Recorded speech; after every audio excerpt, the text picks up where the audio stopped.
Hola, mi nombre es Diego González Rivas, soy cirujano torácico de La Coruña, especializado en cirugía mínimamente invasiva, sobre todo torácica, y creador también de unas técnicas mínimamente invasivas para operar a través de una sola incisión. Se llama Uniportal VATS y Uniportal RATS, con cirugía robótica.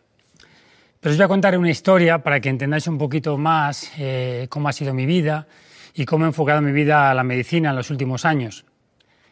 Una historia que comienza en la infancia, cuando, pues ya desde pequeño era un niño muy inquieto, que quería cambiar las cosas, que quería que el mundo fuera mejor, que quería hacer reír a la gente.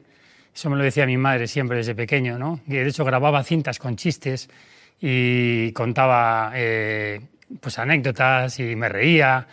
Incluso pues en alguna cinta o alguna vez, de hecho ha salido yo creo que en algún documental, pues decía pues al final, ¿no?, que os deseo feliz año y que no se os muera ningún familiar.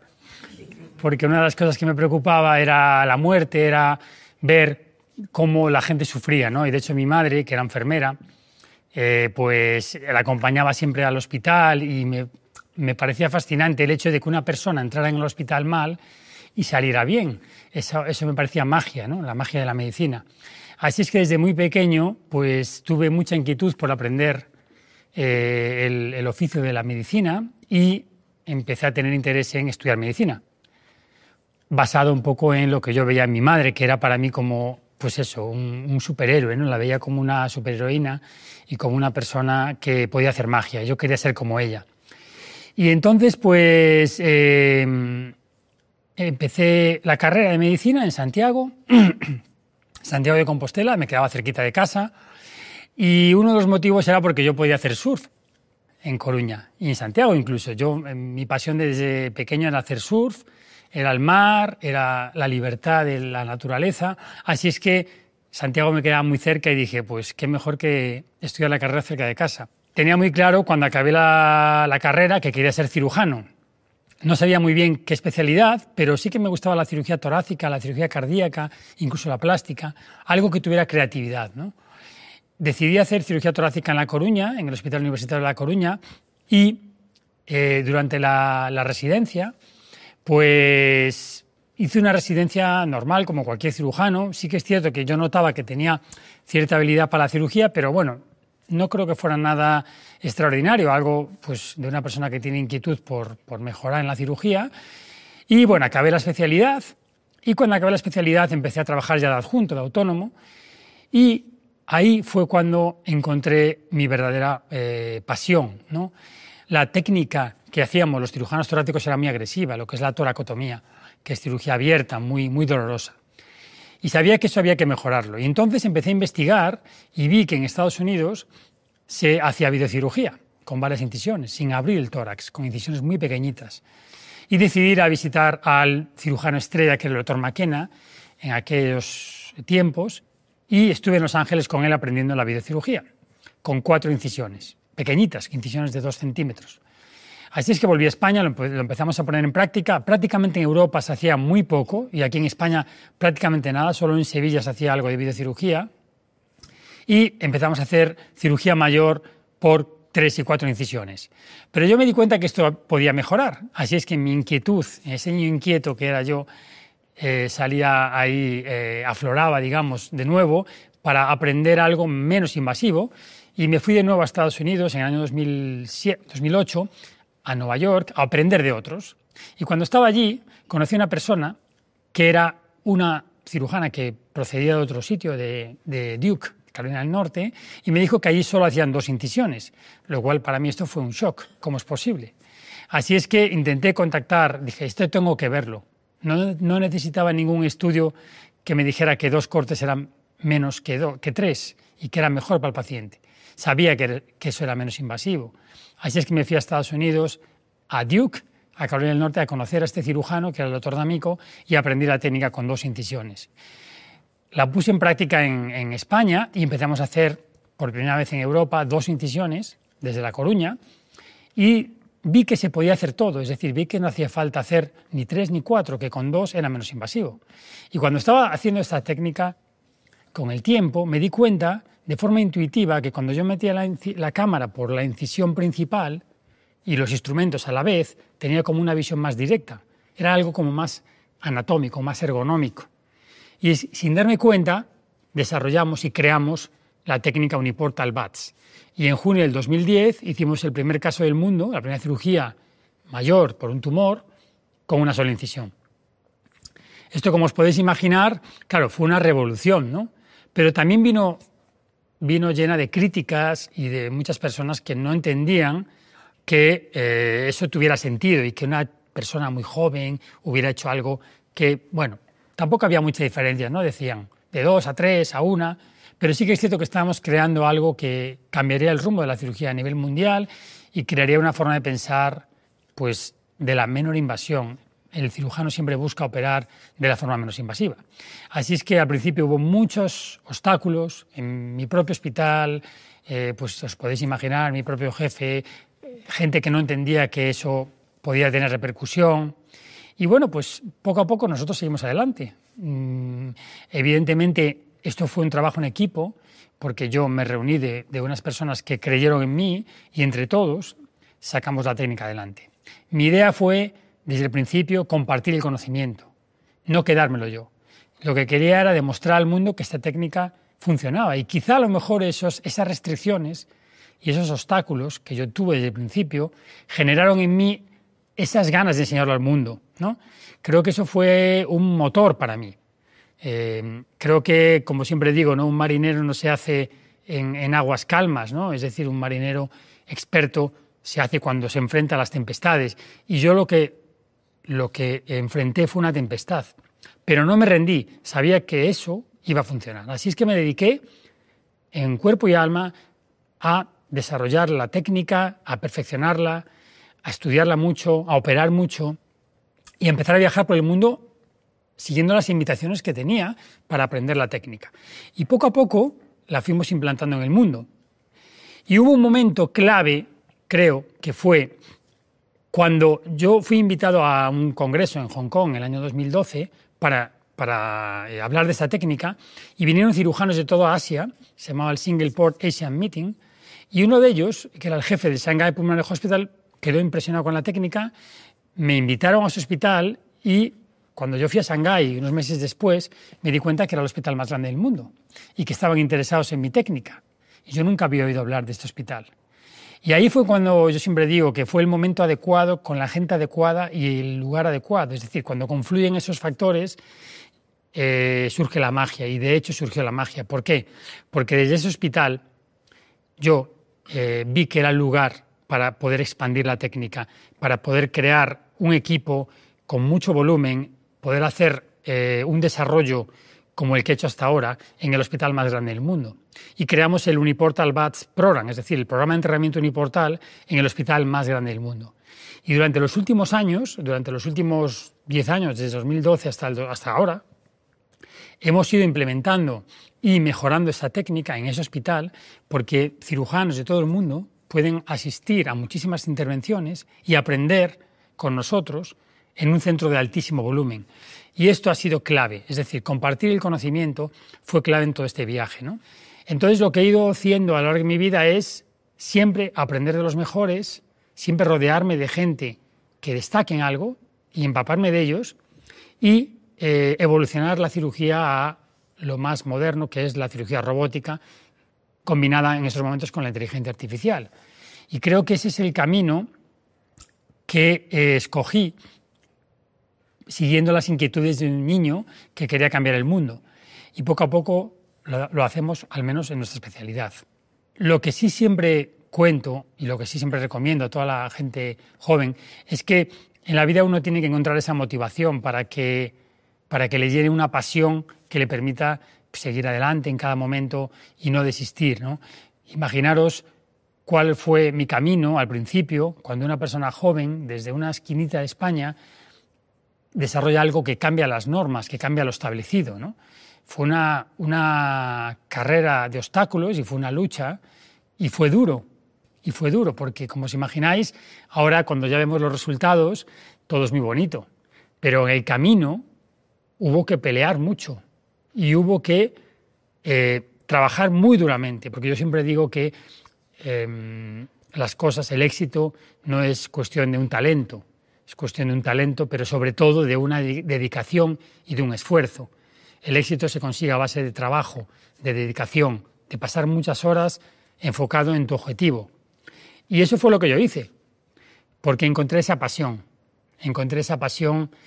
de algo que me hizo encontrar el camino que llenaba mi vida. Es decir, la medicina, la cirugía, algo nuevo que estábamos desarrollando. Veía mis propios éxitos, mis propios fracasos y aprendía de ellos, ¿no? Y de los obstáculos y de los fracasos que he tenido en mi vida, he aprendido. Yo ahora veo los obstáculos como algo beneficioso. En el momento, cuando lo está sufriendo, es duro, porque uno lo que quiere es tener una vida cómoda, confortable. Pero si tú quieres conseguir algo, si tú quieres llegar lejos, tienes que superar esos obstáculos. Esos obstáculos son motor, es un motor para superarte, es un motor para mejorar. Si no tenemos obstáculos, caemos en la zona de confort, caemos en lo fácil y al final no encontramos esa motivación para seguir adelante y para seguir mejorando. Y yo lo que he hecho siempre, y como siempre digo en mis charlas, es complicarme la vida. Creo que cuando uno se complica la vida es cuando realmente encuentra cómo mejorar. Porque si nosotros nos conformamos con lo que tenemos, es decir, el ser conformista al final te hace estar siempre en tu zona de confort, vivir una vida confortable, tranquila, pero no evolucionas. Y creo que la vida es una evolución, ¿no? Los grandes pensadores, las personas que han cambiado el mundo, han sido las personas que han estado, como decía Steve Jobs en su sketch de Apple, que decía que solo la gente que está lo suficientemente loca para pensar que puede cambiar el mundo es la gente que lo cambia. Todas las personas que han cambiado el mundo, estoy seguro que cuando empezaron ni lo pudieron soñar que cambiarían el mundo. Y esa es mi filosofía. Creo que hay que cambiar el mundo y todos tenemos la posibilidad de hacerlo, todos, absolutamente todos, desde nuestro mundo y desde nuestra perspectiva, desde nuestra vida. Así que os animo a que intentéis cambiar el mundo en la medida que os sea posible.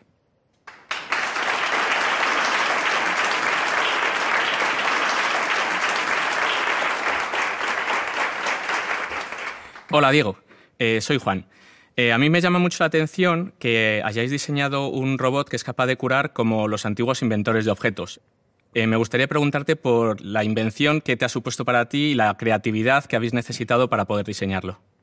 Bueno, la creatividad es algo que creo que ha sido una de las características que me definen desde siempre, ¿no? Es decir, creo que uno tiene que ser creativo para poder desarrollar técnicas y para poder mejorar en su vida, ¿no? Y creo que la creatividad surge en los momentos más inesperados. Cuando uno no se lo espera, uno llega a ser creativo. Y las adversidades que yo he encontrado en la vida han sido momentos, es decir, que han exaltado mi creatividad y que han hecho que yo sea más creativo.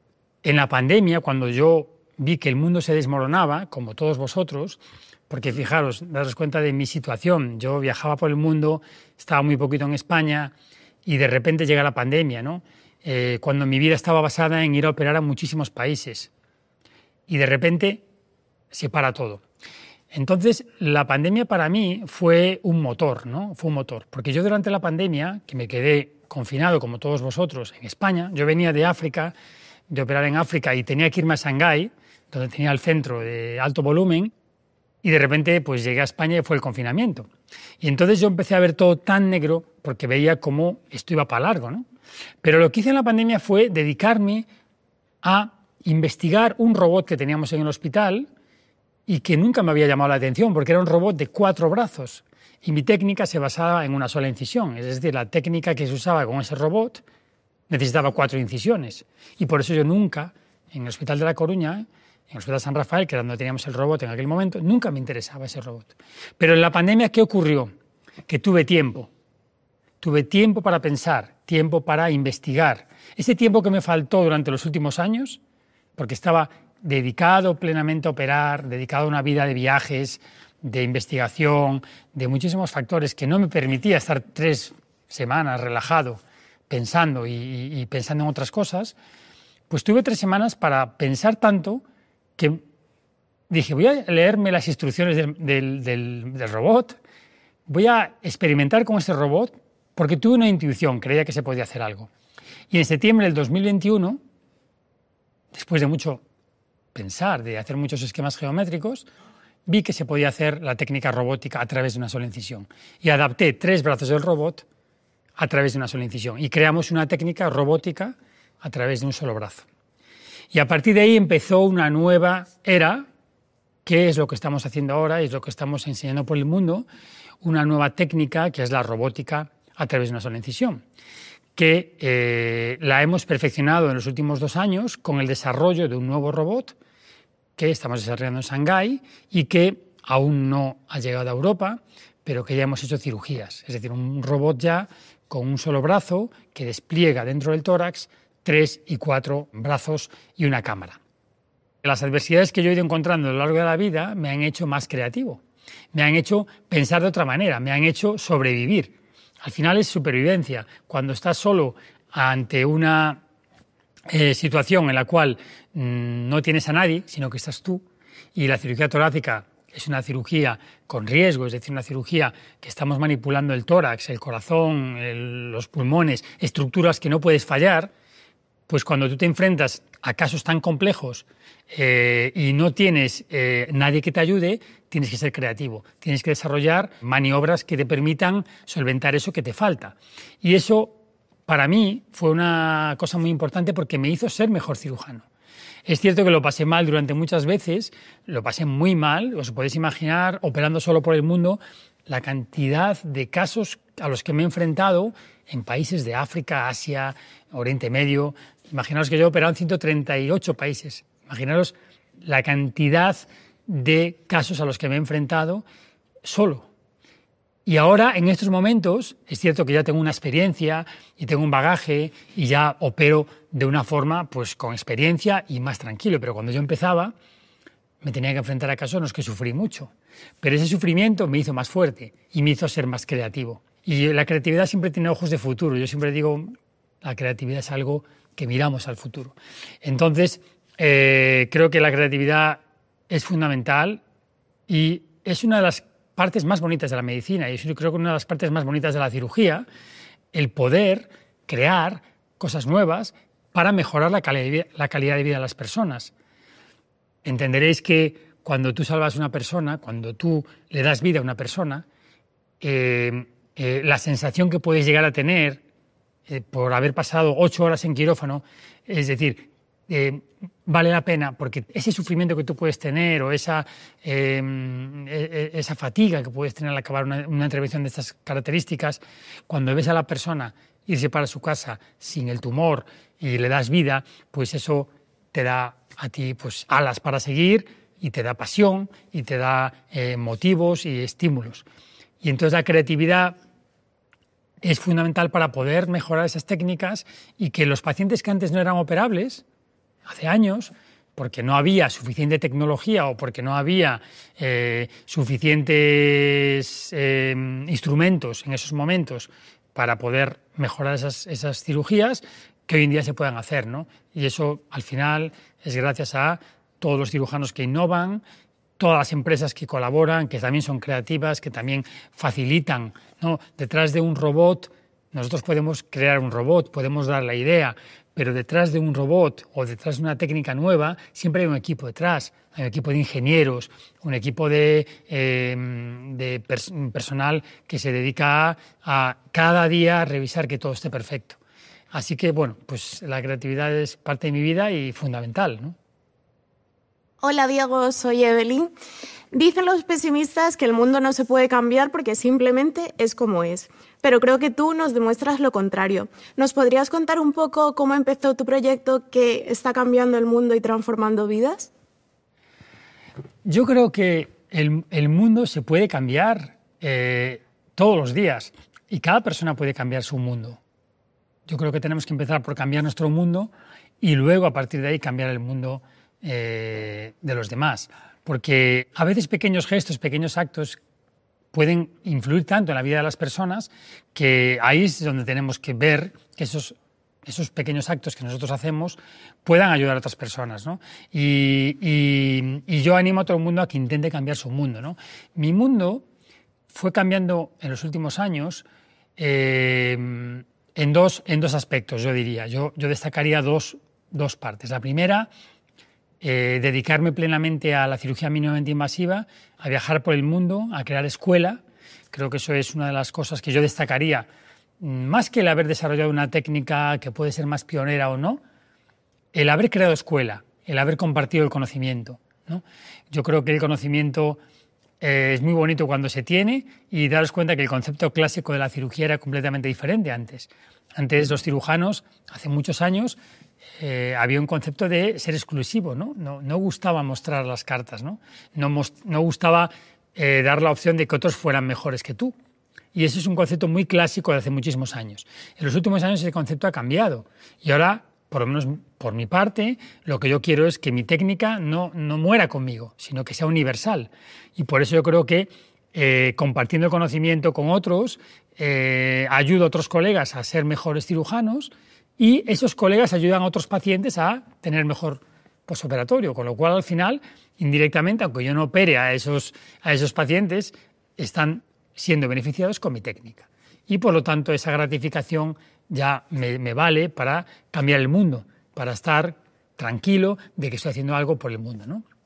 Y eso es, por un lado, lo que es la técnica mínimamente invasiva, que la hemos exportado, la hemos implementado en tantísimos países y a día de hoy pues la siguen aprendiendo muchísimas personas y muchísimos pacientes pues tienen una vida mucho mejor, ¿no? De calidad de vida. Y por otro lado, el otro proyecto que yo destacaría en mi vida es la creación de algo, de una fundación, como fue la Fundación de González Rivas, que nos permitió ayudar a las personas desfavorecidas en los países en vías de desarrollo, ¿no?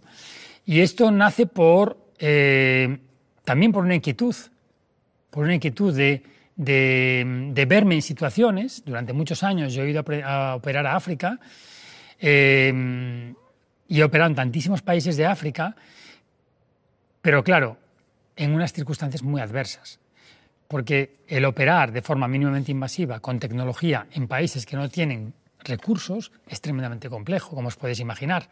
No es lo mismo ir a África pues a hacer cirugía abierta, que necesitas poco material y que se puede ir en cualquier momento, que ir a operar cirugía torácica, que es de complejidad alta, de forma mínimamente invasiva, porque necesitamos mucho instrumental, mucha tecnología, cámaras de alta definición, necesitamos personal experto, un anestesista que te puede intubar el pulmón, colapsarlo para poder operarlo.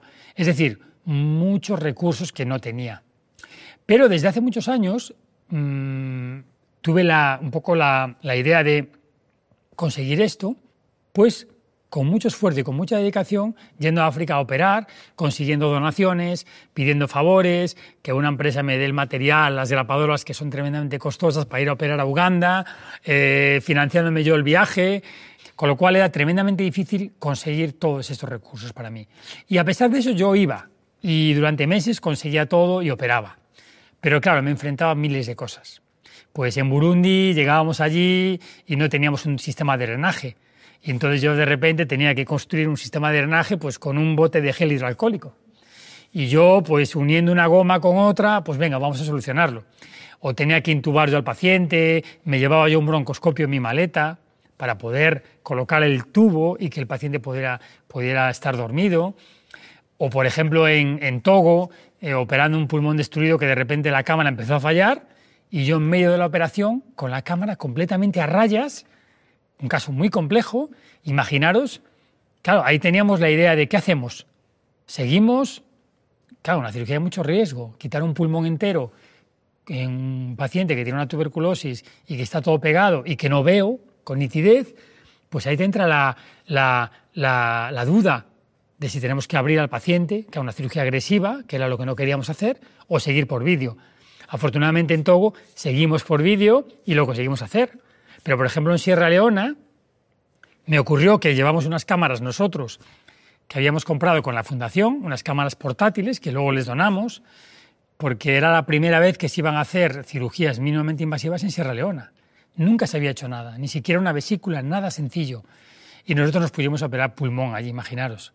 Pues llevamos todo el material, compramos todo con la fundación y cuando pensábamos que teníamos todo controlado, surge un imprevisto que no teníamos controlado, que era que cuando conectamos la cámara, la toma de tierra del hospital no funcionaba.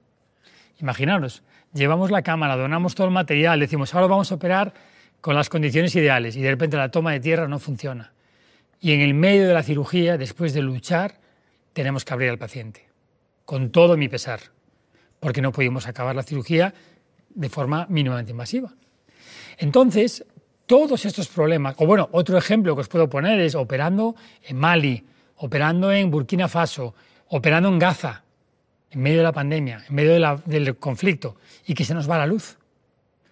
Imaginaos lo que es quedarte a oscuras cuando tu control es simplemente una incisión de 3 centímetros.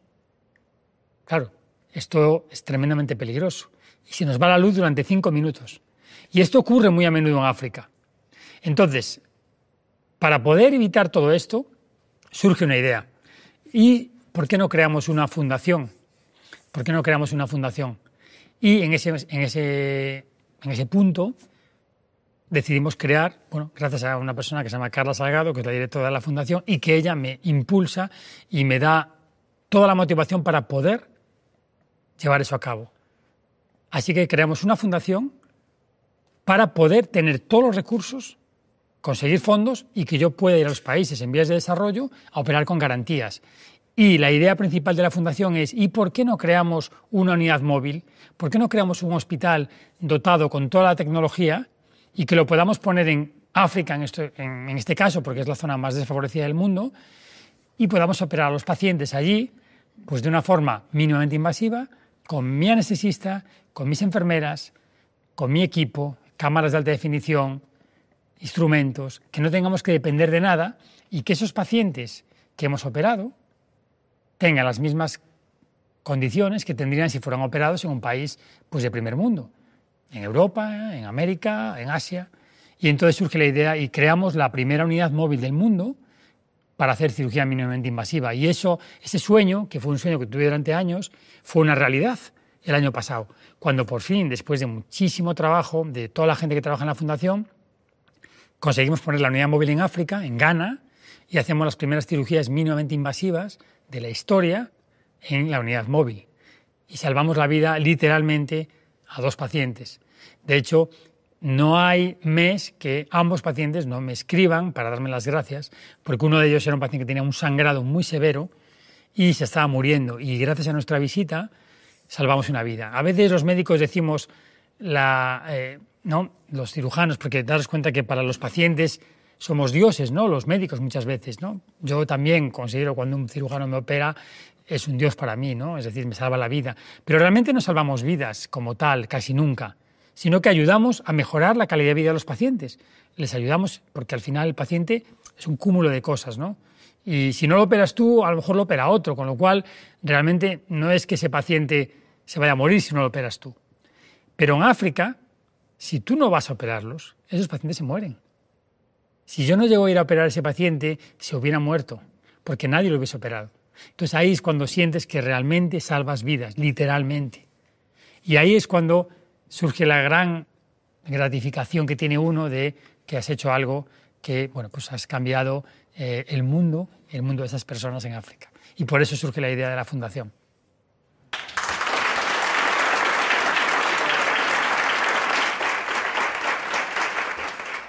Hola Diego, mi nombre es Karen y a mí me gustaría que nos compartas alguna historia de algún paciente que te haya marcado y que recuerdes especialmente. Pues hay muchos pacientes con historias dramáticas que os podría contar, pero yo destacaría 3. Creo que hay 3 casos que son muy interesantes y que creo que os va a emocionar la historia, ¿no?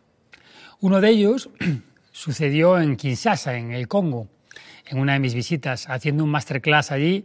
Era la primera vez que se hacía cirugía mínimamente invasiva en el Congo, torácica, hubo mucha expectación. Eran 2 días de masterclass. El primer día hicimos cirugía mínimamente invasiva, casos muy complejos, y salimos en los medios de comunicación allí. ¿Y qué ocurrió? Que una paciente que estaba en su casa vio los medios y vio que estábamos allí. Y su madre, que sabía que su hija tenía un problema muy serio, no dudó en venir al día siguiente a primera hora al hospital para contarme el caso de su hija. Vino con su hija y me contó lo que había pasado. Me dijo: doctor, mi hija tiene una llave dentro del pulmón desde hace 2 años. Se tragó una llave jugando con sus amigas y nunca llegamos a saber muy bien lo que había pasado, si era un juego, si era algo viral entre jóvenes, si estaba con la llave en la boca y se la tragó accidentalmente. Nunca lo llegamos a saber, porque nunca lo contó. Lo que sí que sabíamos es que esta niña era una superviviente, porque cuando uno se traga una llave, y estamos hablando de una llave grande de casa, lo primero que sucede es que se muere por asfixia, porque era una niña de 10 años que se tragaba una llave. Y la tráquea de una niña de 10 años es muy pequeñita.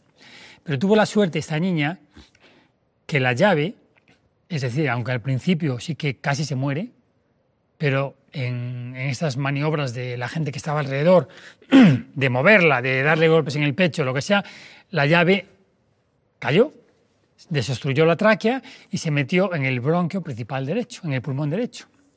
Claro, esta niña fue al hospital y allí nadie sabía quitarla, porque no tenían los recursos necesarios. Intentaron hacer una broncoscopia, a ver si la podían, dijeron que no se podía, que volvieran un mes, que ya se la quitarían. Pero claro, esta niña al cabo de un mes, pues imaginaros el mes de infierno que pasó, cuando esa llave le estaba bloqueando el bronquio. Tenía el pulmón completamente cerrado, sin poder respirar. No me quiero imaginar lo que sufrió esta niña. Pero al cabo de un mes volvió, intentaron quitarla y dijeron que no se podía. Así es que lo que le dijeron a la niña es que tenía que vivir así, con la posibilidad de morir cualquier día. Porque eso es un elemento, un objeto que bloquea el pulmón y que al ser afilado, porque una llave sí que tiene cierto el metal, lo que hace el organismo cuando tiene un cuerpo extraño dentro del pulmón es que con el tiempo va buscando salida. Y esa llave lo que estaba intentando era perforar el bronquio y salir. Y eso produciría una mediastinitis y se moriría en poco tiempo. Entonces esta niña, sorpresivamente y por milagro, vivió durante 2 años. Es algo inaudito. Es algo que nunca veríamos aquí en España. Es algo difícil de creer. ¿Cómo puedes vivir con una llave atravesando tu pulmón durante 2 años? Pero tuvo la suerte que sobrevivió. Os podéis imaginar la vida de esta chica, sin salir de casa, con infecciones de repetición, etcétera, etcétera. Pero tuvo la suerte de que estábamos allí. Y al venir al hospital y al plantearme ese caso, lo primero que dije fue: esto hay que solucionarlo, esta niña tiene toda la vida por delante. Así es que le dije a mis colegas de allí: vamos a operar a esta niña hoy. Me dijo: no, pero no tiene recursos, no tiene dinero. Dije: no hay ningún problema, lo solucionamos, la vamos a operar hoy. Y lo que hicimos fue operarla. Y gracias a mi experiencia, gracias a la experiencia que yo tengo en cirugía mínimamente invasiva desde hace muchos años, en este tipo de tumores, que son tumores centrales, que tengo que reconstruir el bronquio y luego cerrarlo, pude abordar este caso de forma mínimamente invasiva, con una incisión de 2-3 centímetros, abrir el bronquio, quitar la llave que estaba a punto de salir, ya asomando la cabeza, es decir, esta niña a lo mejor en un mes se hubiera muerto, quitarla y reconstruir el bronquio y, sin quitar nada de pulmón, darle el alta a los 3 días a esta niña con todo su pulmón y con una nueva vida por delante. Y este creo que es uno de los casos más, yo creo que más exagerados dentro de la cirugía torácica a nivel mundial, que una niña con dos años, con una llave en su pulmón, pueda sobrevivir y pueda seguir adelante con su pulmón entero y con su vida normal. Y a día de hoy, alguna vez que hablo con los colegas de allí, me dicen que ella está feliz, haciendo una vida ya normal, la vida que le corresponde como una niña de 12 años. Este fue uno de los casos, yo creo que más llamativos en África. Os contaría otro caso muy bonito de una paciente de Perú, de Lima, que había sido operada de un tumor carcinoide, que es un tumor maligno de bajo grado, y que lo tenía en el lóbulo superior izquierdo del pulmón izquierdo. Pero fue operada por un cirujano que no tenía la suficiente experiencia, que le quitó el lóbulo, es decir, le quitó la mitad del pulmón izquierdo y le dejó el tumor. Pero esto se debe a que era un tumor dentro del bronquio y hay que tener mucha experiencia para detectarlo. Entonces este cirujano la abrió, le quitó la mitad del pulmón y el tumor seguía allí. Entonces el tumor siguió creciendo. Claro, luego las noticias de la paciente fueron, no tienes tumor, porque claro, cuando analizaron el óvulo no había tumor. Entonces la chica se quedó contenta, bueno, no hay tumor, qué bien. Pero claro, pasó un año, el tumor sigue creciendo y le empezó a dar síntomas severos. Y esta paciente, al cabo de un año y pico, cuando le repitieron un TAC, el tumor se había triplicado ya. Y ya ocupaba el lóbulo inferior y el centro, y se metía hacia el pericardio, en una zona muy compleja. Fue reoperada por otro cirujano de allí, reoperada. Os estoy hablando de que le volvieron a hacer otra cirugía abierta, que es una incisión así. Es más, si ves a la paciente, tiene una incisión arriba y otra abajo así.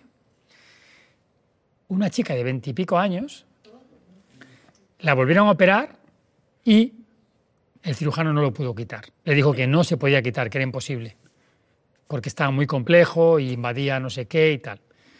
Cuando son tumores de bajo grado, que son difíciles de quitar, pero se operan y se curan.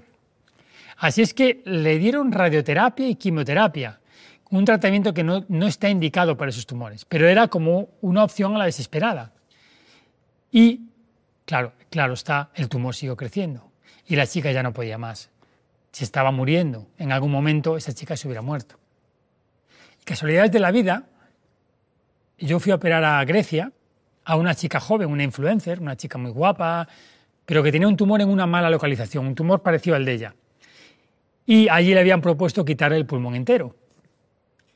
Los cirujanos de Grecia, colegas míos, me llamaron, oye, ¿tú puedes operar a esta chica y salvarle el pulmón con el robot, con una incisión? Y yo dije, sí, esos son los tumores que yo tengo experiencia.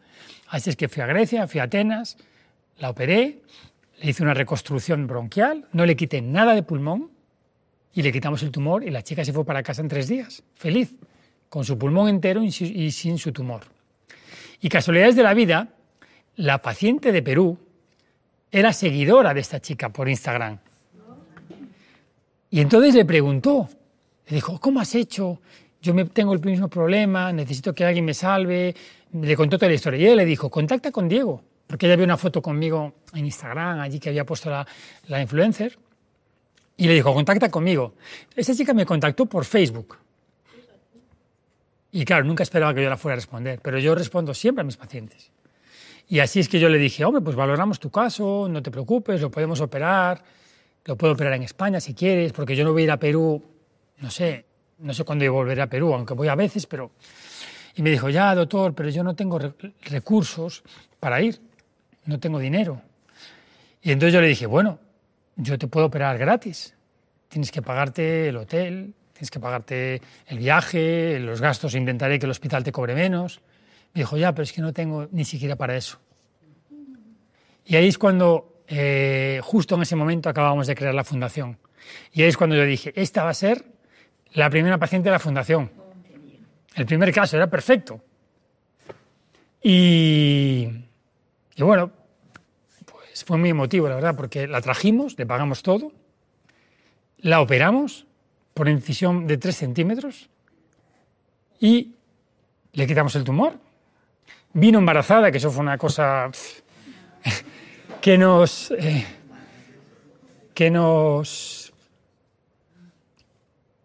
que fue muy emotivo. Eso fue muy emotivo porque esa chica vino embarazada y no sabíamos si esa chica se podría salvar. Y no sabíamos si siquiera si esa chica salvaríamos al niño. Imaginaros. Y bueno, al final hicimos la cirugía, le quitamos el tumor, cirugía muy compleja, la operamos con vídeo, con una incisión de 2 centímetros y la curamos. Y esa chica, al cabo de una semana, voló de nuevo a Perú, de vuelta, y tuvo a su niño, y a día de hoy me manda fotos con el niño, que ya debe tener 2 años, y está feliz, curada para siempre.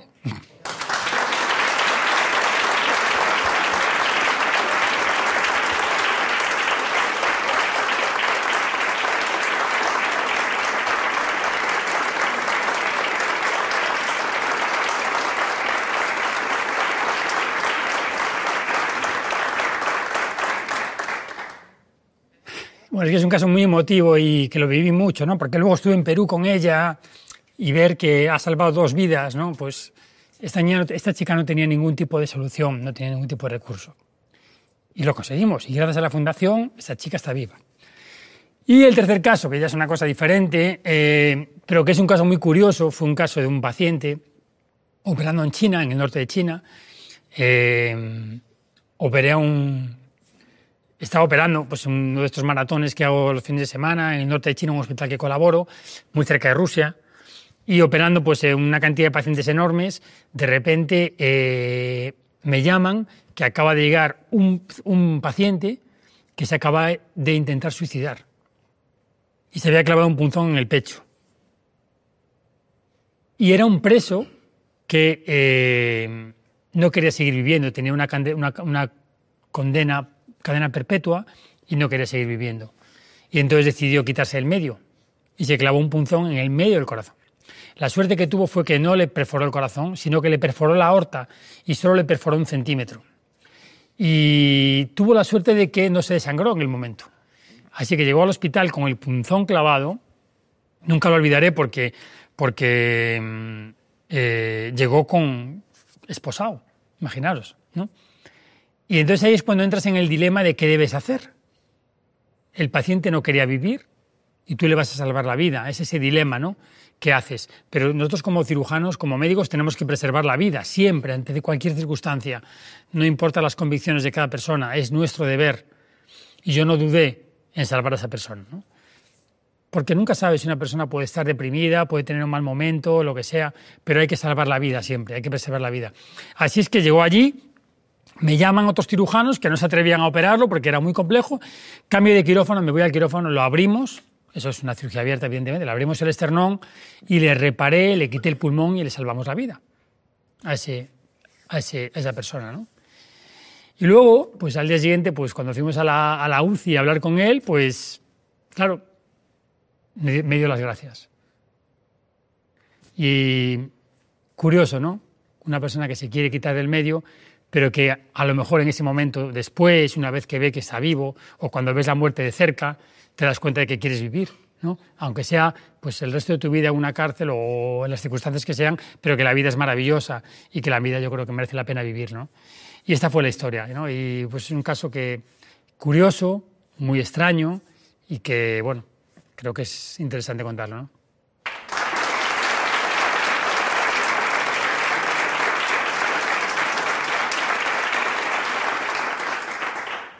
Hola Diego, mi nombre es René. En alguna ocasión te he escuchado contar que en Pakistán tuviste que operar a una chica escoltada por 100 militares. ¿Podrías contarnos un poco acerca de esa historia y cómo fue la operación? Esa es una historia muy bonita, ¿no? Es una historia muy interesante. Yo antes de ir allí había hablado con uno de mis colegas, que era el doctor Amer Bilal. Me llevaba durante muchos meses, ¿no? Insistiendo en ir a operar a Pakistán, pero a mí siempre me daba un poco de... Porque yo leía sobre Peshawar y decía, pues Peshawar es la ciudad donde más heridos de bala hay del mundo. Es decir, él me decía, no, esta semana tengo 4 heridos de bala para operar, no, 5. Y entonces pues yo decía, bueno, ya buscaré hueco para ir, ¿no? Pero llegó el momento y, bueno, pues vamos a organizar el masterclass en Peshawar, vamos a ir allá a visitar a mis colegas, se creó mucha expectación, vinieron cirujanos de todo Pakistán. Y, bueno, pues al llegar a Peshawar, una de mis pacientes era una chica que tenía un problema de cansancio por una enfermedad que se denomina miastenia gravis, que es un problema en los receptores de acetilcolina, es un problema en los receptores musculares, para que lo entendáis así más fácilmente, y que al hacer movimientos no recupera, digamos, como nosotros, que cuando hacemos un movimiento volvemos a recuperar la fuerza, sino que ella, a medida que iba haciendo movimientos y a medida que pasaba el día, iba perdiendo la fuerza. Esto es lo que se llama la miastenia gravis, y es una enfermedad que afecta sobre todo a gente joven y que es bastante incapacitante, porque incluso a veces hay gente que tiene pues, caída de párpados porque tienen la afectación ocular, o hay personas que tienen afectación muy severa y que no tienen fuerza para hacer nada, ¿no? Entonces ella, cuando me presentaron el caso, cuando una persona tiene miastenia gravis, lo que hacemos los cirujanos torácicos es extirparle el timo, la glándula tímica que está aquí detrás del esternón. Y entonces ya fue un caso pues, que me plantearon para el masterclass y yo dije, bueno, pues lo hacemos. Claro, yo hacía una técnica subsifoidea muy innovadora para quitar la timectomía radicalmente y lo hacía de forma mínimamente invasiva. Y entonces tenía mucha experiencia y le dije, es un caso perfecto. Pero cuando yo empecé a conocer a la paciente y vi cómo era su historia, me llamó mucho la atención. Lo primero, porque era una chica que sus padres, bueno, se habían casado, eran primos, y entonces ella cuando empezó a tener la enfermedad, pues en el entorno lo vieron como que era algo, como un maleficio, ¿no? O como algo, un castigo de Dios, ¿no? Por esta circunstancia, ¿no? Así es que ella siempre estuvo como muy estigmatizada por esa enfermedad, ¿no? Porque claro, cuando tú no entiendes de medicina, pues nadie podía entender que ese cansancio o que ella tenía no era porque fuera vaga y porque fuera una persona perezosa, sino porque la enfermedad le impedía hacer una vida normal, ¿no? Así es que esta persona, cuando yo revisé su historia y el doctor Amel Bilal me contó, vi que era de una zona de Peshawar que estaba como unos 40 kilómetros, que se llamaba el Khyber Pass. Y empecé a investigar qué era el Khyber Pass. Y el Khyber Pass era una zona súper peligrosa, una zona pues, de las más peligrosas del mundo. Y lo primero que hice fue hacer en Google una búsqueda y vi, este lugar es súper peligroso. No se recomienda ir. Es la zona donde los talibanes estaban peleando con los miembros del Estado Islámico en ese momento. Yo fui en pleno apogeo del Estado Islámico. Así es que empecé a leer un poco más y vi que ahí se describían ciertas cosas. Era un sitio muy tribal, que no se podía ir. No puedes ir, una persona extranjera no puede ir allí. Tiene que ir con un permiso muy especial. Y empecé a leer que allí habían ocurrido cosas muy dramáticas, que tenían una zona como que era como un túnel, y en el Khyber Pass, que está justo en la frontera con Afganistán, y en medio de las montañas, pues allí tiraban a los prisioneros, que era también como una cárcel, y los tiraban desde arriba, desde una torre, a través de un túnel lleno de cuchillos, y llegaban abajo hechos pedazos. Y como eso había 1000 historias del Khyber Pass, ¿no? A mí, como siempre fui ese niño inquieto que me gustaba explorar, dije, yo tengo que visitar ese lugar, ¿no? Y a pesar de que yo estaba escoltado ya en Peshawar por una persona, un militar, que estaba conmigo 24 horas al día, en la puerta de mi hotel, en la puerta de mi habitación, en la puerta del quirófano, porque el cirujano con el que yo organicé el masterclass era el hijo del general mayor del ejército, que era la mano derecha del presidente del país. Así es que me pusieron protección porque sí que es cierto que era una zona muy peligrosa. Así que al final convencí al general, que habló con el presidente del país, y me pusieron 100 soldados, para poder ir a visitar ese sitio y para poder entender un poco qué estaba ocurriendo en ese país, ¿no? Y bueno, creo que nunca me sentí tan protegido en mi vida como esa vez, porque fue un viaje que comenzó por la mañana, un domingo, y bueno, pues yo iba escoltado con 2 coches delante y atrás, con ametralladoras mirando para todos los lados. Pasábamos por la zona de las montañas y cada 200 metros había un militar, porque ahí era donde estaban peleándose el Estado Islámico y los talibanes. Y yo iba viviendo como una película, ¿no? Yo iba fascinado, viviendo pues esa situación en la cual me sentía más protegido que nunca, en una situación en la cual yo sentía ese peligro, ¿no? Pero bueno, fue llegar allí y entendí muchas cosas, visité aquel sitio y entendí un poquito, pues eso, dónde vivía esa chica, pude, pues eso, experimentar lo que se había vivido hace tantos años, cómo sentían, cómo trataban a la gente allí, pues me enseñaron todo y fue una visita que nunca olvidaré en mi vida, ¿no?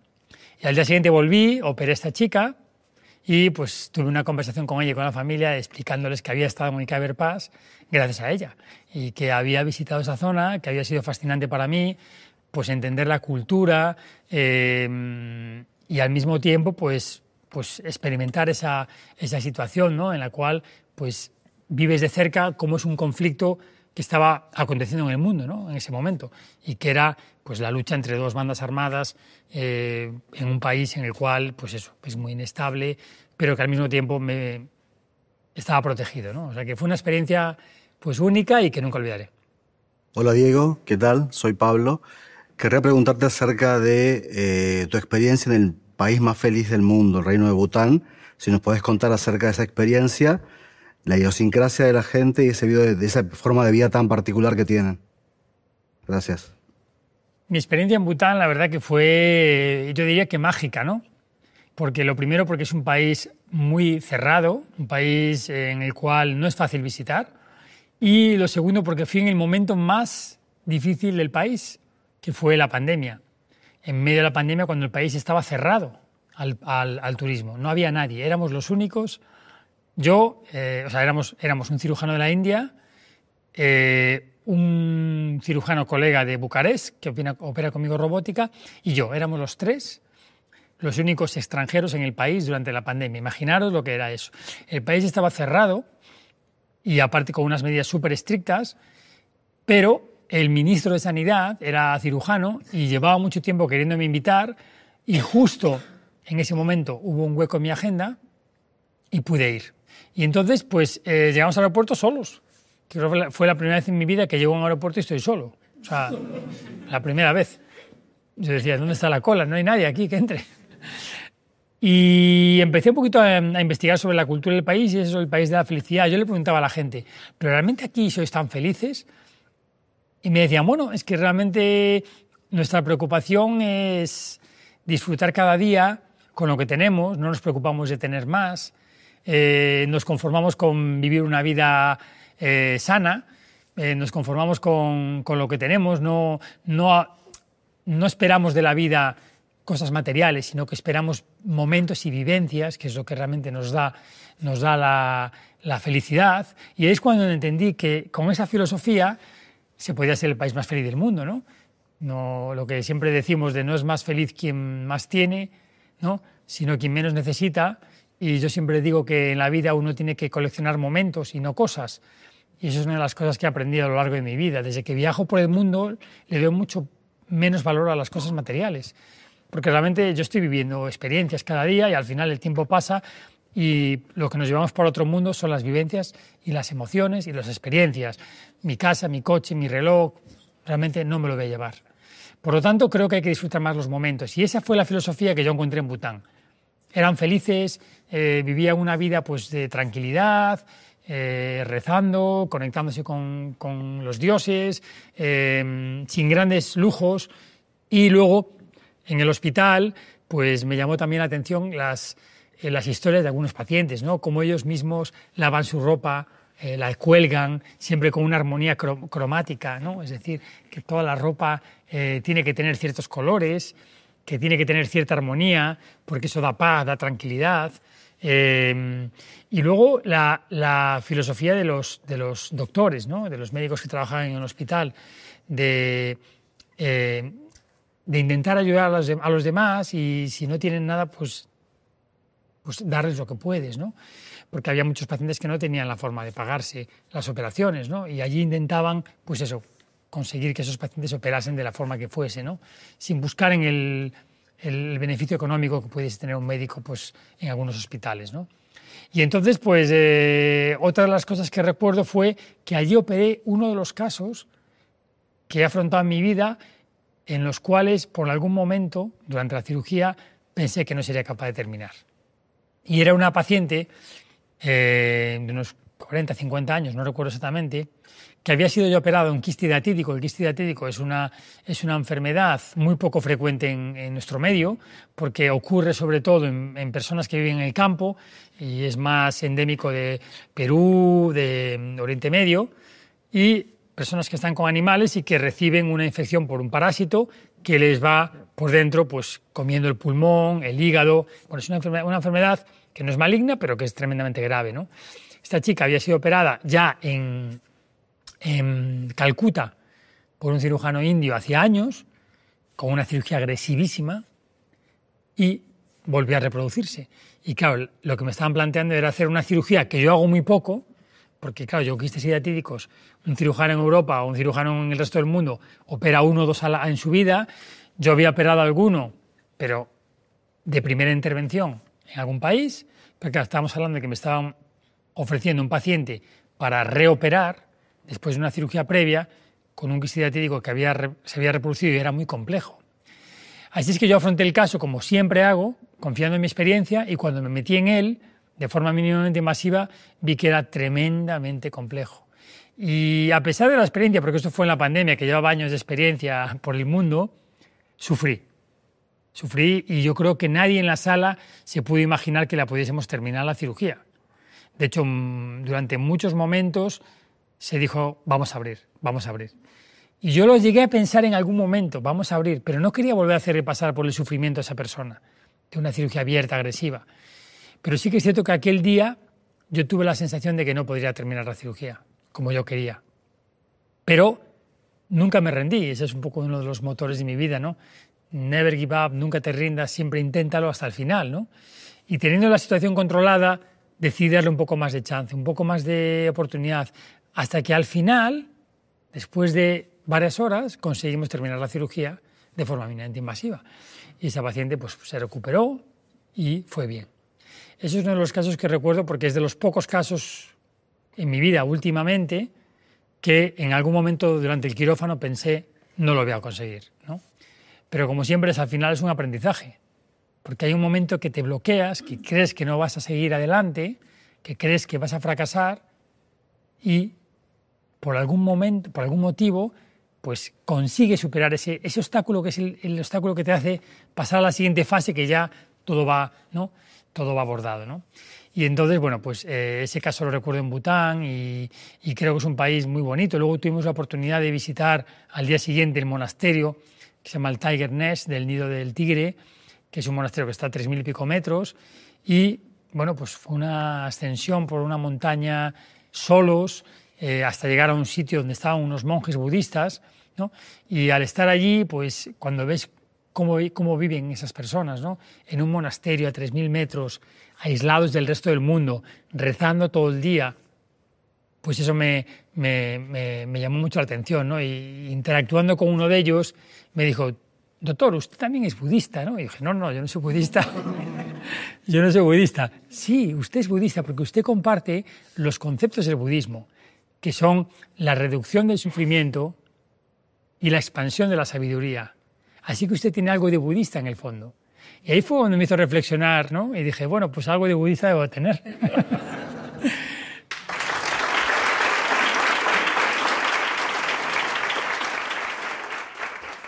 Hola Diego, soy Oliver. Tú enseñas médicos de todo el mundo a salvar vidas, pero a veces se pierde la partida. ¿Cómo se afronta eso? Esa es la cruz, ¿no?, de la moneda, digamos, esa es la parte amarga de los cirujanos, de los médicos, cuando un paciente no va bien. No todo es bonito, no todo sale como siempre esperamos. Y no siempre, la medicina no es una ciencia exacta. Es decir, tú puedes hacer una operación muy bien, salir todo perfecto y el paciente se puede complicar porque el ser humano, el cuerpo humano es muy complejo y los pacientes tienen patologías, tienen enfermedades asociadas y a veces pues, un paciente puede tener pues, una diabetes o puede tener una infección en el posoperatorio que puede hacer que esa infección condicione pues, un posoperatorio con complicaciones, ¿no? Así que esa es una de las partes con las cuales tenemos que convivir, los médicos, los cirujanos, que también nos hace aprendemos mucho de la vida y aprendemos mucho de las personas que tratamos cuando alguien se complica, ¿no? Yo siempre digo que un cirujano dedicado se lleva a los pacientes para casa. Un cirujano dedicado nunca puede estar desconectado, al menos en mi caso. Yo opero a un paciente, no sé, estos días y el fin de semana estoy pensando en él y estoy en contacto con él. Y me acuerdo lo que pasó con el paciente de la semana anterior y si un paciente va mal me preocupo, sufro y, como puedes entender, es algo que te puede condicionar tu carácter, ¿no? Así que es algo que sabemos que puede ocurrir, pero que lo afrontamos y que lo afrontamos como un reto. Cuando va bien somos muy felices, pero cuando va mal es un aprendizaje para nosotros, ¿no? Y es algo que tenemos que asumir. Y a lo largo de mi vida he operado muchísimos pacientes, más de 10.000 pacientes con cáncer en todo el mundo. Y no todos han ido bien. Es cierto que casi todos han ido bien, pero ha habido algunos que recuerdo que son pacientes que nunca olvidas, ¿no? Sobre todo cuando son casos que tú has podido aportar algo de tu experiencia y que por un motivo ajeno a tu actuación, pues se han complicado. Y uno de ellos fue un caso que operamos en Kiev. Yo fui a Ucrania fui 2 veces. La primera vez fui a Lviv, hace años ya, y la segunda vez me invitaron para ir a operar a Kiev porque tenía un caso de un paciente que tenía un tumor en la carina. Son tumores que no todos los cirujanos operan, muy pocos, y siempre con cirugía abierta, y muy pocos cirujanos en el mundo, muy pocos, los operan de forma mínimamente invasiva. Pero esa era mi especialidad, hacerlo no solo de forma mínimamente invasiva, sino con una sola incisión de 3 centímetros. Así es que cuando mis colegas de Kiev me lo plantearon, tenemos este caso, queremos hacer un masterclass, aprovechamos que vengas. Yo dije, bueno, voy encantado. Sin embargo, unos días antes de yo viajar, empieza el problema de la guerra. Empieza el problema de va a haber una invasión, ¿no? Y ahí es cuando tengo que decidir qué hago. ¿Voy, no voy? Mis colegas me decían, es tu decisión, Diego. Pero como yo soy un niño inquieto, soy una persona que desde siempre me gustaron los retos y los desafíos, decidí ir. Y cuando llegué, nunca lo olvidaré, ¿no? Porque estaba toda la ciudad llena de, militares por todos lados. Había avisos de que en cualquier momento habría una invasión, pero yo decidí ir. Y de hecho fue justo, 3-4 semanas antes de la invasión. Tuve suerte de no estar allí cuando ocurrió, ¿no? Pero bueno, yo me centré en que tenía que salvar a esa persona, tenía que operar a esa persona. Así es que fuimos, hablé con el paciente, un paciente de 58 años que llevaba esperando por mí varios meses, y el tumor estaba en la peor localización posible, en la carina. La carina es la bifurcación de los 2 bronquios, donde acaba la tráquea y se bifurca bronquio derecho y bronquio izquierdo, en el medio, un sitio súper complejo para operar. Pero yo sabía que tenía experiencia en ello, había hecho muchos casos, había publicado los primeros casos del mundo de forma mínimamente invasiva de carina y decidí que teníamos que ir, que era mi misión ir. Así es que fui, operamos al paciente, se hizo en directo además, se transmitió a un auditorio donde había cirujanos que habían venido de otros puntos y bueno, pues todo fue bien, lo operamos, el paciente me contó que estaba súper feliz de que hubiera ido, hablé con él al día siguiente en la UCI, estaba súper feliz, la mujer no paraba de darme abrazos, así es que yo tenía que volar de vuelta. Volé de vuelta, seguí en contacto con la mujer y la mala suerte de que el paciente desarrolló una infección. Cuando yo hablo con la mujer del día me dice, no, se encuentra mal, está como con una infección. Y entonces, claro, nosotros le habíamos quitado un pulmón y le habíamos reconstruido la carina en el otro lado. Tenía solo un pulmón. Y entonces, claro, no sé lo que ocurrió, pero el paciente desarrolló una infección. No sé si es que hubo un cuidado o no adecuado en el posoperatorio, pero ocurrió. Y ocurrió al 5.º día. Y empezó a infectarse. Se empezó a infectar, el pulmón que tenía, cada vez empezó a empeorar, Imaginaos mi sensación desde, no sé dónde estaba en aquel momento, en qué país, pero yo estaba hablando con ella cada día. Hablaba con los cirujanos, no, él está con antibióticos, seguro que va bien, pero la infección fue más. No era nada que yo pudiera solucionar, porque había pensado de irme allí si fuera algo quirúrgico de reparar, pero era una infección del pulmón que le quedaba, una complicación tremendamente grave, que ocurre muy pocas veces, pero que le había tocado a él. Así es que nada, pasaron los días, se puso muy malito, lo llevaron a la UCI, lo intubaron y en cuestión de 24 horas se murió. Se murió y la mujer, claro, yo recuerdo aparte perfectamente que estaba muy malito en la UCI, me fui a dormir y al día siguiente cuando me levanté, vi un mensaje de la mujer, se ha muerto. Entonces fue para mí muy duro también eso, ¿no? Pero bueno, lo asumí como algo más en mi vida, en mis pacientes. Cuando operas pacientes de mucho riesgo puede ocurrir eso. Y la mujer me escribió durante un tiempo muy agradecida, me escribió un texto muy bonito, dándome las gracias, diciendo que le había dado esperanza a su marido durante todo ese tiempo, que vivió con esperanza. A veces las palabras son curativas, ¿no? Bueno, pues fue lo que pudimos aportar en ese caso, ¿no? Finalmente no pudo ser, pero esto es nuestra vida, ¿no? La vida del médico. Y bueno, pues ocurrió allí, ocurrió en una zona que poco después comenzó con la guerra. Varios de mis colegas perdieron todo, perdieron sus vidas, perdieron sus casas. Incluso familiares de este paciente que operé murieron. Es decir, hubo algo como que si estuviera casi escrito, ¿no? Es decir, que al final, pues, no sé, la guerra llegó y todo lo que nosotros intentamos solucionar, pues se vino abajo, ¿no? Incluso la vida del paciente, ¿no? Pero es la vida y hay que asumirlo.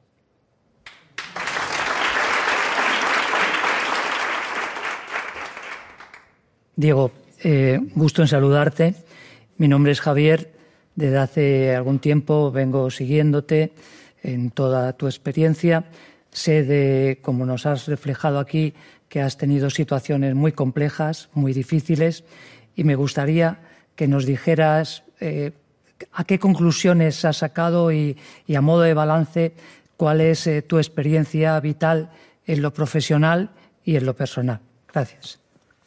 Pues yo creo que para concluir os voy a contar un poco lo que yo opino, ¿no?, de este viaje o de la vida o lo que ha sido mi vida, una reflexión sobre lo que yo he vivido en los últimos años, ¿no? Yo creo que la clave del éxito, la clave de que uno consiga hacer cosas en la vida es la dedicación, el esfuerzo y la pasión que le pongas en ello, ¿no? Yo siempre digo que uno tiene que seguir su instinto, uno tiene que seguir sus ideas, luchar por ellas, porque la vida al final es una carrera de obstáculos. La vida es una montaña rusa. Hoy estás arriba, mañana estás abajo. Y uno nunca tiene que confiarse en que todo va a ir bien. Uno nunca puede confiarse cuando está arriba, sino que tiene que estar siempre alerta, porque uno puede caer de golpe y lo importante cuando caes, que es parte de la vida, es saber levantarse. Lo importante es recuperar de nuevo el impulso para seguir adelante, porque nadie en la vida, ningún triunfador en la vida, ha tenido un camino plano. Los grandes inventores, las personas que han creado grandes cosas, y gente como Steve Jobs, o gente que ha creado o que ha cambiado el rumbo de la historia de la humanidad, todos han estado arriba y han estado abajo. Se han arruinado y han vuelto a crecer. ¿Por qué? Porque han apostado, porque han arriesgado. Y yo creo que en la vida uno tiene que arriesgar. Uno tiene que salir de su zona de confort para poder crecer, para poder mejorar. Lo peor que hay una frase muy interesante que yo la oí muchas veces cuando yo empecé a operar, cuando empecé con la cirugía, que es: lo más peligroso del lenguaje es pensar, siempre lo hemos hecho así y funciona, ¿por qué cambiar? Eso es muy peligroso, pensar en ello. El hacer algo y decir, bueno, esto funciona, ¿por qué voy a cambiar? Es muy peligroso, porque esta forma de pensar hace que nunca cambies, que nunca evoluciones, que te quedes con lo que tienes, que te quedes con lo status quo, con lo establecido. Y esto es tremendamente peligroso en medicina, porque entonces no tendríamos avances. Seguiríamos operando de forma abierta, si no hubiera gente que se atrevió, si no hubiera gente que cambió las normas del juego, gente que se atrevió a ir en contracorriente. Si no hubiera gente así, pues no habría evolución. Cuando uno hace algo por primera vez, no tiene una historia detrás que le diga, esto funciona. Uno tiene que arriesgarse a hacerlo. Uno tiene que experimentar algo nuevo. Uno tiene que trabajar en ello sabiendo que puede ir bien o puede ir mal. Pero la historia de la medicina está llena de fracasos y de éxitos. Con lo cual, creo que es fundamental. Y eso depende de la actitud de las personas. Creo que lo que define a una persona es su actitud ante la vida. Cómo afronta la vida esa persona, ¿no? y cómo vive las historias, cómo tiene cada vivencia, cada día, ¿no? En mi libro Curando el Mundo se cuentan historias de superación y hay historias realmente emotivas. Así que os recomiendo que lo leáis para que entendáis un poco cuál ha sido mi viaje, ¿no? Uno nunca puede pensar que ya ha llegado al tope, que ya ha hecho todo, que ya lo hace perfecto. Yo me preocupo de aprender cada día de cada persona. ¿Y sabéis dónde aprendo más? En los países más desfavorecidos. Ahí es donde recibo el mayor aprendizaje. Es curioso, ¿verdad? Como cirujanos que llegamos a un nivel de excelencia, con una experiencia enorme, y voy a África y aprendo muchísimo más que si estuviera operando aquí con colegas en hospitales de primer nivel. Porque la medicina buena no depende de hospitales de gran tecnología. La gran medicina depende de las personas, de la creatividad de las personas. Y cada persona es un mundo. Y cuando voy a África y veo a los cirujanos cómo desarrollan actitudes y desarrollan maniobras debido a que no tienen tecnología para poder salir adelante, es cuando yo aprendo más. Porque eso lo absorbo para que cuando vaya a otro sitio lo ponga en práctica. Y lo cojo de aquí, lo cojo de allá, y lo cojo de diferentes culturas, y lo mezclo todo, y hago mi análisis. Y por eso he ido evolucionando la técnica. Yo empecé haciendo videocirugía, llegué a la Uniportal BATS, incisión única, opero el cáncer, lo quito, con una incisión de 3 centímetros. La reduzco un poco, vale, 2,5. Ya llego al final. ¿Qué más puedo hacer? No puedo quitar un tumor sin incisión.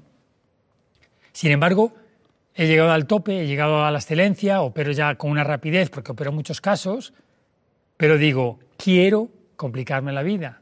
¿Por qué? Porque la robótica está aquí y quiero adaptar la robótica a la técnica uniportal, con lo cual vuelvo a sufrir una nueva curva de aprendizaje, porque tengo que aprender algo nuevo. Y ahí es cuando salgo de mi zona de confort y me adentro en eso. Que claro, es un sacrificio, tengo que aprender algo nuevo, una nueva técnica, pero sé que va a ser buena. Y esa es la mentalidad que os comentaba antes de los ganadores, ¿no? De la gente que quiere apostar por la innovación, por la mejora. Eso es uno de los puntos que yo destacaría, ¿no? Nunca dejéis de conformaros. Estar hambrientos, como decía Steve Jobs. Stay full, siempre con esa pizca de locura que te permita salir de lo establecido y de ir más allá, donde nadie ha llegado. En la vida uno nunca sabe a dónde va a llegar. Nadie te puede decir cómo tienes que comportarte. Igual que nadie te puede decir cómo tienes que ser feliz. Nadie puede cuestionar tu felicidad, ni lo que hagas, porque la felicidad está en uno mismo y uno decide cómo ser feliz, a su manera. Y nadie te puede decir si trabajas mucho, si trabajas poco, si no haces esto, si no haces lo otro, porque es una elección personal de cada uno. Y os voy a contar, por ejemplo, cuál fue mi transformación, que es muy curiosa, ¿no? Yo desde pequeño me gustaba el surf. Me gustaba el surf. Y yo, de pequeño ya, antes incluso que empezara a hacer surf, era una persona muy inquieta en el colegio, que era rebelde, era el típico niño malo de clase, que me echaban, que me reñían, que sacaba muy buenos coeficientes de inteligencia, pero que las notas eran normalitas. Sacaba 10 en física, matemáticas, pero el resto mal. Hasta que de repente me di cuenta que tenía, lo que comenté antes, que estudiar mucho para entrar en medicina. Pero cuando yo entré en medicina, me gustaba la medicina, ¿cómo no? Porque me encantaba la medicina. Pero yo llegaba al fin de semana y ¿qué quería hacer? Surfear. Era mi pasión. Y entonces yo entendía la medicina como es maravilloso poder tener una profesión como la medicina que te permita curar a otras personas, ayudar a otras personas y al mismo tiempo que sea tu modo de vida. Entonces yo lo veía como maravilloso. Pero yo pensaba, realmente mi vida es otra cosa. Yo llego el fin de semana y quiero surfear, quiero divertirme y luego sigo trabajando por la semana. Y yo llegaba a mis vacaciones y decía, bueno, yo mis 3 semanas de vacaciones me voy a Indonesia. Y yo me iba a Indonesia a surfear con mis amigos en un barco y desconectaba 3 semanas de la medicina, no quería saber nada de la medicina. Yo era el médico de la selección española de surf durante muchos años y iba a surfear por todo el mundo. Esas eran mis vacaciones, sitios de surf, siempre. Mi hobby, mi pasión. Y entonces yo veía mi vida en aquel momento así. Y era feliz. Sin embargo, yo ahora pienso, ¿soy más feliz ahora o antes? ¿Qué pasó? Que encontré algo que cambió mi vida. Encontré una motivación.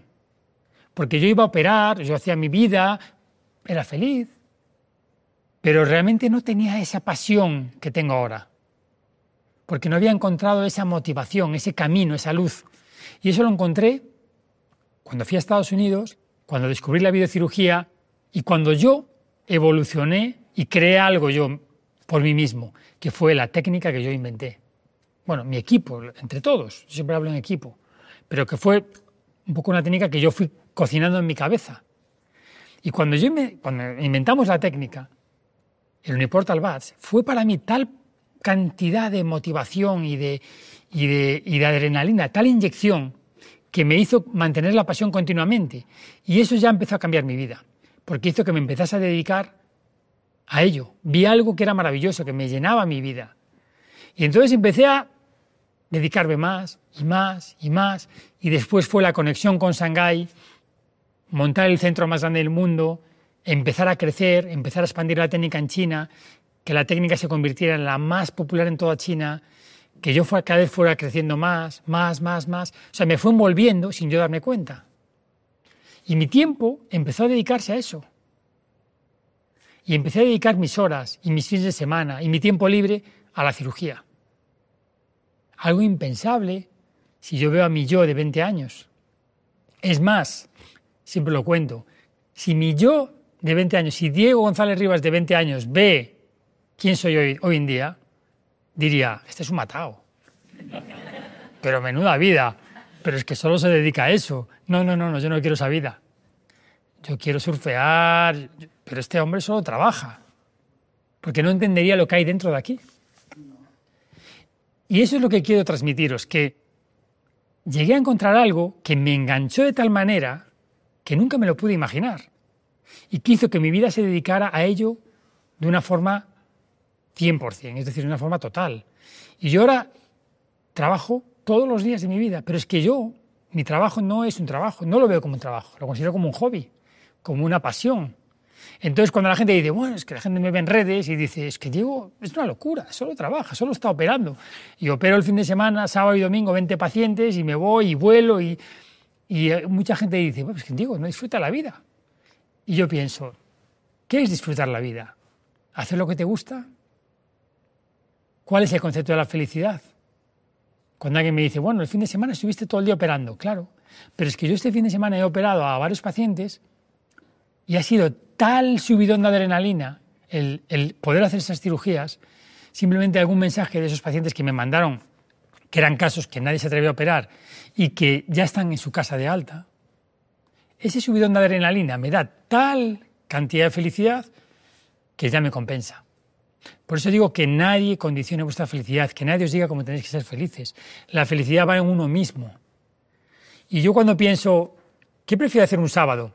¿Estar en el sofá de mi casa viendo una serie y luego irme a cenar tranquilamente y descansar todo el fin de semana? ¿O estar operando con mi equipo dando vida a la gente? Por eso creo que es importante este mensaje, ¿no? Que nunca os deis por vencidos, que nunca cuestionéis la felicidad de otras personas y que cuando una persona hace algo y le veis que tiene esa pasión o que tiene esa dedicación, es porque lo hace voluntariamente, probablemente. Nadie nos obliga a trabajar. Nadie me obliga a trabajar un sábado y un domingo. Nadie me obliga a irme a Perú a operar a una paciente. O nadie me obliga a irme a Roma el fin de semana a operar. Sino que lo hago porque me encanta, me divierte, me hace feliz. Y al final esa es la motivación que hay que tener, ¿no?